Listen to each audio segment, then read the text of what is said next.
देखो आज के इस वीडियो में हम लोग एक इंपॉर्टेंट टॉपिक को समझेंगे, that is energy stored in A inductor. Okay, और साथ में हम लोग जेडब्ल्यू या नीट की भी क्वेश्चन सॉल्व करेंगे। दो ही क्वेश्चन है, मैंने चूज करके रखा था, तो इसे भी सॉल्व करेंगे साथ में। ठीक है, तो बेसिकली एनर्जी स्टोर्ड इन ए इंडक्टर, ये जो टॉपिक है इसका मीनिंग को समझने के लिए आप ऐसे समझो कि लेट्स से ये एक इंडक्टर है। ठीक है, ये एक इंडक्टर है, मतलब कॉइल है। ठीक है, सोलेनॉइड भी कह सकते हो। तो यहाँ पे एक एसी सोर्स कनेक्टेड है, अल्टरनेटिंग करंट पढ़ रहे हैं ना हम लोग, चैप्टर के नाम क्या है, अल्टरनेटिंग करंट। तो यहाँ पे जो कनेक्टेड सोर्स है दैट इज एसी सोर्स। अभी देखो ये जो इंडक्टर है ना, ये एनर्जी स्टोर करेंगे। क्यों? क्योंकि उसके अंदर मैग्नेटिक फील्ड डेवलप होंगे। ठीक है, तो बेसिकली जो एनर्जी होंगे उसे हम बोलेंगे मैग्नेटिक फील्ड एनर्जी। फाइन। तो अभी देखो ये जो एसी सोर्स है, यहाँ पे कुछ करंट फ्लो होंगे।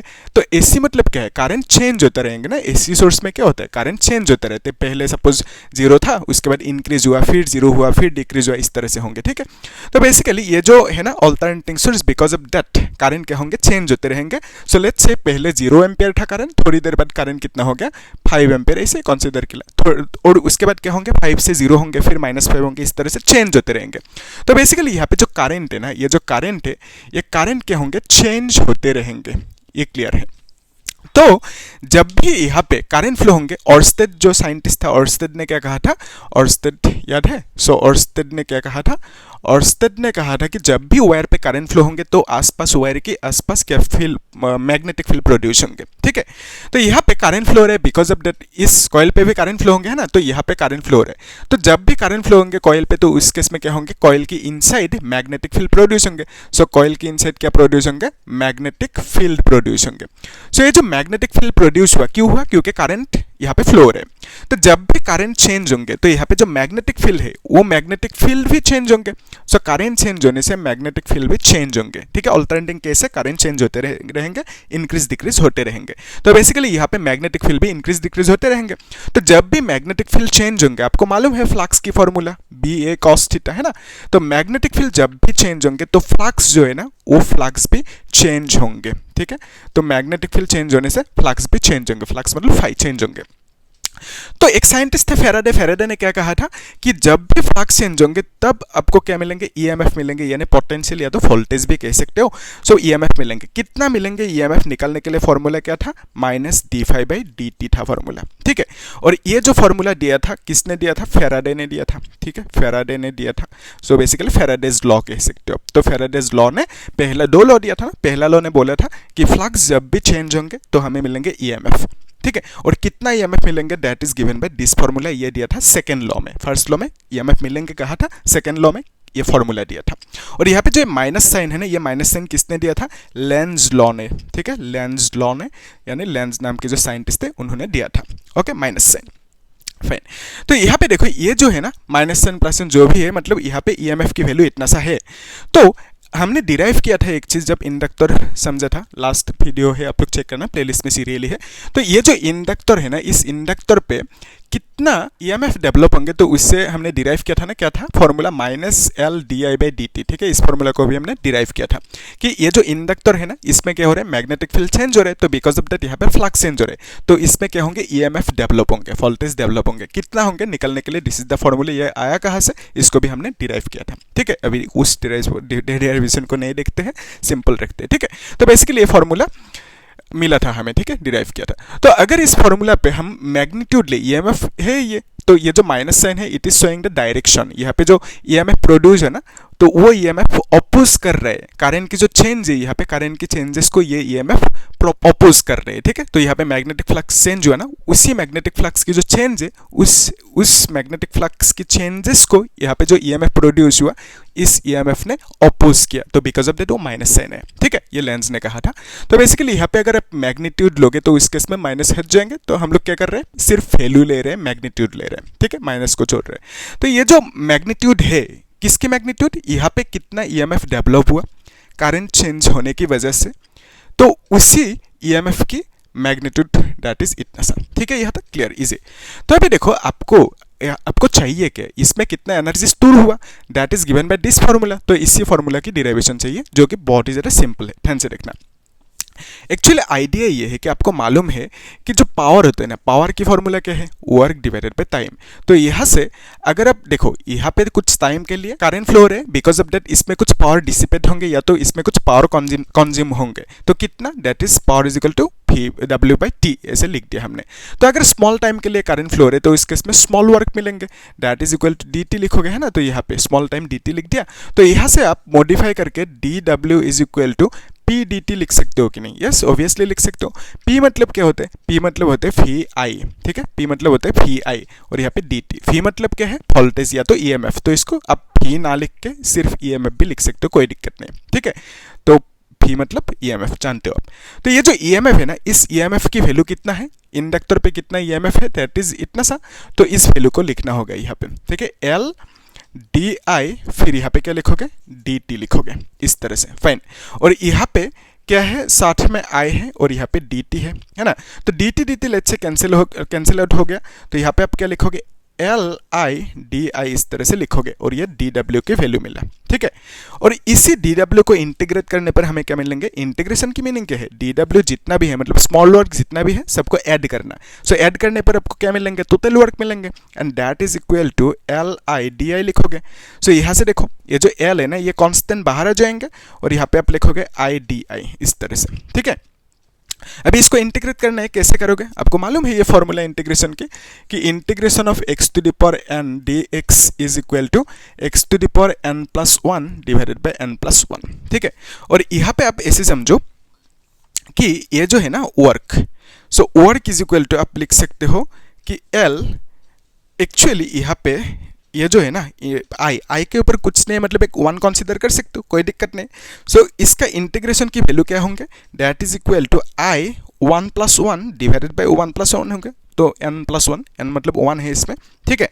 तो इतना सा लिख दिया। So this is equal to आप क्या लिख सकते हो? 1/2 होंगे ना ये, फिर LI² लिख सकते हो। तो ये वर्क है। सो वर्क मतलब क्या है? एनर्जी, ठीक है। क्यों है? क्योंकि आप जितना वर्क करोगे उतना एनर्जी स्पेंड करोगे। सो जितना एनर्जी स्पेंड किया उतना ही वर्क किया, तो बेसिकली वर्क इज एनर्जी। तो यहाँ पे वर्क मतलब एनर्जी लिख दिया। और ये जो एनर्जी है ना, इसी एनर्जी की वैल्यू चाहिए था हमें, वो मिल गया, ठीक है। L मतलब क्या है? Inductance of the inductor. I मतलब कितना करंट फ्लो हो रहा है, ठीक है। हाफ मतलब तो हाफ है ना, फुल किया था। तो देखो ये जो हाफ LI² है, तो हाफ LI², ये जो एनर्जी है, this energy is called magnetic field energy, ठीक है। तो यहाँ पे मैग्नेटिक फील्ड है इनसाइड द सोलेनॉइड और कॉइल, तो यहाँ पे एनर्जी डेवलप होंगे, उसी एनर्जी को आप बोलोगे मैग्नेटिक फील्ड एनर्जी, ठीक है। और मैग्नेटिक फील्ड एनर्जी की वैल्यू कितना है? दैट इज आप बोलोगे इतना सा। सो यहाँ पे लिख सकते हो this is nothing but magnetic field energy, ठीक है। और क्या कह सकते हो कि यही एनर्जी स्टोर हो रहे है ना, कहाँ पे? इंडक्टर पे। सो आप बोलोगे एनर्जी स्टोर्ड इन इंडक्टर, ठीक है। सो मैग्नेटिक फील्ड एनर्जी जो है ना, वही एनर्जी है दैट इज इंडक्टर पे, ठीक है। सो अगर आपसे पूछे कि ये जो इंडक्टर पे एनर्जी स्टोर हो रहा है, कौन सी फॉर्म पे हो रहा है? That form is magnetic field energy की फॉर्म पे हो रहा है, ठीक है। सो यहाँ पे हम बोल सकते हैं फाइनली कि एनर्जी स्टोर जो होंगे इंडक्टर पे, वो मैग्नेटिक फील्ड की फॉर्म पे होंगे, मैग्नेटिक फील्ड एनर्जी की फॉर्म पे होंगे, ठीक है। सो इतना ही था कॉन्सेप्ट, इजी है क्योंकि inside the solenoid magnetic field है। तो बेसिकली मैग्नेटिक फील्ड जितना ज़्यादा होंगे तो एनर्जी भी ज़्यादा होंगे, ऐसा बोल सकते हो, ठीक है, क्योंकि मैग्नेटिक फील्ड एनर्जी है, ऐसा बोल सकते हो, ठीक है। इजी। सो मिल गए, इतना तक यही था, है ना। तो सोलेनॉइड के अंदर जो स्टोर होंगे एनर्जी, वो एनर्जी मैग्नेटिक फील्ड एनर्जी की फॉर्म पे स्टोर होंगे, वो क्लियर है। तो सोलेनॉइड के अंदर जो एनर्जी है उसे आप मैग्नेटिक फील्ड एनर्जी भी बोल सकते हो, ठीक है, क्योंकि सोलेनॉइड के अंदर या तो कॉइल जो है या तो इंडक्टर भी बोल सकते हो। सो इंडक्टर के अंदर, कॉइल के अंदर जो एनर्जी है that is called magnetic field energy. Easy. So अभी हम लोग क्वेश्चन सोल्व कर लेते हैं, तब ज़्यादा क्लियर होंगे, है ना। सो पहला जो क्वेश्चन ये JEE में पूछा गया था मेन में 2021, ठीक है। अच्छे से देखना क्या पूछा, इजी क्वेश्चन है। एन इंडक्टर कॉइल स्टोर्स, एक कॉइल है। सो ये जो कॉइल है ना, ये कॉइल स्टोर कर रहे हैं, यहाँ पे एक सोर्स है लेट्स से, तो ये स्टोर कर रहे एनर्जी कितना? That is U is equal to formula क्या है? Half LI²। इसी का वैल्यू आपको देकर रखा 64 जूल, ठीक है। सो यहाँ पे जो इंडक्टर है वो मैग्नेटिक फील्ड एनर्जी स्टोर कर रहा है कितना? 64 जूल। फिर आपको क्या बोला, जो यहाँ पे पावर डिसिपेट हुआ that power is called, power की फॉर्मूला क्या होता है? VI, है ना। तो बेसिकली पावर की वैल्यू आपको 640 इस तरह से वाट पे देके रखा। फिर क्या बोला, when A current of 8 ampere is pass through it, तो इस कॉइल की थ्रू, इंडक्टर की थ्रू कितना एम्पियर करंट फ्लो हो रहा है, दैट इज 8 एम्पियर की करंट फ्लो हो रहा है, ठीक है, यहाँ तक क्लियर है। फिर क्या बोला, if this coil is joint across an ideal battery, मतलब एक सोर्स समझो, बैटरी जो भी है मतलब एक कनेक्टेड है किसी पे, find the time constant of the circuit in seconds. तो यहाँ पे हमें पूछा टाइम कांस्टेंट की वैल्यू। तो टाइम कांस्टेंट की मीनिंग क्या है, सिंपल है, टाइम कांस्टेंट की मीनिंग है कि L/R की वैल्यू आपको पूछा, ठीक है, L/R की वैल्यू चाहिए। सो L/R की वैल्यू के लिए आप क्या करोगे, ये जो है ना दोनों को आप डिवाइड कर सकते हो, ठीक है। तो मैं कह रहा हूँ ये जो एनर्जी है, ठीक है, हाफ L/I², ये जो एनर्जी है, और नीचे कौन सी है, पावर। तो पावर को आप क्या इससे लिख सकते हो, formula power is equal to VI होता है ना, ठीक है। तो यहाँ पे फी मतलब आप लिख सकते हो I into R, V is equal to IR, याद है ओम ने कहा था है ना, V is equal to IR। तो यहाँ से आप I²R भी लिख सकते हो, ठीक है। सो I²R पे क्यों लिखा, क्योंकि ये I से कैंसिल आउट होंगे। तो हम लोग क्या कर रहे हैं, एनर्जी को पावर से डिवाइड कर रहे हैं, तो यहाँ पे I²R लिखोगे। तो basically this is nothing but क्या है, ये एनर्जी है और ये है पावर, ठीक है, यहाँ तक क्लियर है। सो ये जो एनर्जी है इसका वैल्यू 64 दे के रखा है, एंड इसका वैल्यू पावर की वैल्यू 640 दे के रखा, and this is nothing but 1 divided bye 10, इस तरह से लिख सकते हो, ठीक है। तो अभी देखो ये जो है ना L और I² कैंसिल आउट होंगे, सो फिर हम लिख सकते हैं L/2R इज इक्वल टू 1/10। ये 2 इस साइड में जाएंगे तो क्या लिख सकते हो कि 2 divided by 10, and this is nothing but 1 divided bye 5, okay, इस तरह से, या तो डायरेक्टली 0.2 लिख दो, ठीक है। 2/10 is nothing but 0.2। So L/R की वैल्यू चाहिए था आपको, कितना मिला, 0.2, ठीक है। सो L/R की वैल्यू यानी जो टाइम कांस्टेंट है उसका वैल्यू पूछा था आपको, कितना मिला, 0.2, ओके। सो ऑप्शन कौन से करेक्ट होंगे, that is C option correct होंगे। यही पूछा था आपको, टाइम कांस्टेंट की वैल्यू यानी L/R की वैल्यू, वो मिल गया, फाइन। तो इससे आप लोग अच्छे से नोट करके रखो। अब जो नेक्स्ट क्वेश्चन है ना, वो नीट की क्वेश्चन है, उसे हम लोग साथ में सॉल्व करते हैं, ठीक है, तब ज़्यादा क्लियर होंगे, है ना।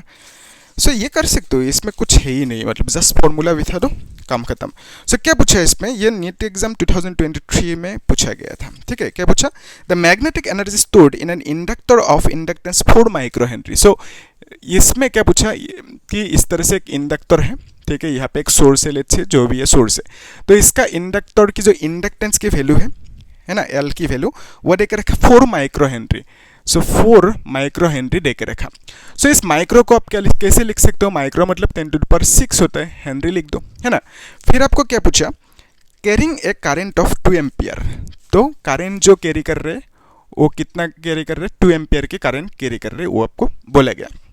तो आपको पूछा क्या, आपको निकालना है कितना इसमें एनर्जी स्टोर होंगे। तो एनर्जी जो स्टोर होंगे उसी को क्या कहते हैं, मैग्नेटिक फील्ड एनर्जी। तो बेसिकली मैग्नेटिक फील्ड एनर्जी की वैल्यू पूछा, या तो इसने कितना एनर्जी स्टोर किया वो पूछा, उसको आपने यू कह दिया, that is equal to half L/I² लिखोगे, और यहाँ पे हाफ L मतलब क्या है, that is 4 into 10⁻⁻6 into I मतलब 2, और स्क्वायर लिखोगे, 2 के साथ 2 कैंसिल आउट होंगे, so this is equal to 8 into 10⁻6, और यहाँ पे एनर्जी का जूल लिखोगे, ठीक है। और इसको आप ऐसे भी लिख सकते हो, माइक्रो जूल भी लिख सकते हो, ठीक है।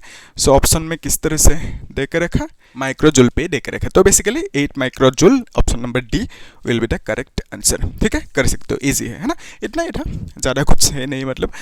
तो हम लोग बाकी देखेंगे नेक्स्ट क्लास में। नेक्स्ट क्लास में वो जो है ना ट्रांसफॉर्मर, उस टॉपिक को देखेंगे, ठीक है। नेक्स्ट क्लास में जो ट्रांसफॉर्मर है टॉपिक, ट्रांसफॉर्मर। सो ट्रांसफॉर्मर टॉपिक को देखेंगे। यहाँ पे 2 टाइप के ट्रांसफॉर्मर होंगे, step up, step down, okay, step up and step down transformer होंगे, ओके। तो बेसिकली वोल्टेज कम होने से उसको ज़्यादा कर सकते हो, ज़्यादा वोल्टेज होने से उसको कम कर सकते हो। तो मतलब जो अप्लायंसेज होंगे ना, टीवी वगैरह जो भी है, मतलब लाइट वगैरह, वो ठीक ठाक काम करते रहेंगे। अगर ज़्यादा वोल्टेज आएंगे तो क्या होंगे, तो उसको कम करके अप्लायंसेस को देना होगा। अदरवाइज फ्रिज को या टीवी को ज़्यादा वोल्टेज दे दिया तो क्या होंगे, खराब हो जाएंगे, है ना। तो बिकॉज ऑफ द ट्रांसफार्मर की काम बहुत ज़्यादा है, मतलब इंपॉर्टेंट। तो आप देखते हो ना गाँव में हर जगह पे, या तो जहाँ पे भी जाओ, मतलब हर जगह पे क्या होते हैं, ट्रांसफार्मर होते हैं, ठीक है। तो वो जो ट्रांसफार्मर है उसकी बहुत बड़ा काम है, ठीक है। तो उन सब चीज़ों को हम लोग देखेंगे, किस तरह से वो स्टेप अप में वोल्टेज को इंक्रीज करेंगे, अगर कम वोल्टेज है उसको वो ट्रांसफार्मर क्या करेंगे, इंक्रीज करके देंगे आपको। अगर ज़्यादा वोल्टेज है तो उसको क्या करेंगे, ट्रांसफार्मर कम करके देंगे। ठीक है, सच वो सब कुछ जो चीज़ें हैं अप्लाइंसेस से वो ठीक ठाक काम करते रहे। ठीक है, तो किस तरह से कैसे वो काम होंगे उसको देखेंगे हम लोग नेक्स्ट क्लास में। और वहाँ पे मैंने कुछ क्वेश्चन चूज करके रखा बोर्ड की PYQ JEE की PYQ, उसे हम लोग सॉल्व करेंगे उसके साथ। ठीक है, तो नेक्स्ट क्लास में देखेंगे ट्रांसफार्मर। उसके बाद क्या है टॉपिक, लास्ट टॉपिक है ना एक, दैट इज AC जनरेटर, उसको भी देखेंगे नेक्स्ट। उसके बाद चैप्टर खत्म, फिर हम लोग क्या करेंगे, जो रे ऑप्टिक्स चैप्टर है ना उसे स्टार्ट कर देंगे। ठीक है, बाकी प्लेलिस्ट में चेक करना, बाकी चैप्टर है प्लेलिस्ट में, सीरियली है, तो आप लोग चेक करना एक बार। ठीक है, और कुछ डाउट है तो पूछना, और क्या करना, चैनल को सब्सक्राइब कर देना। ठीक है, और लाइक भी कर देना और शेयर भी कर देना। ठीक है, थैंक यू।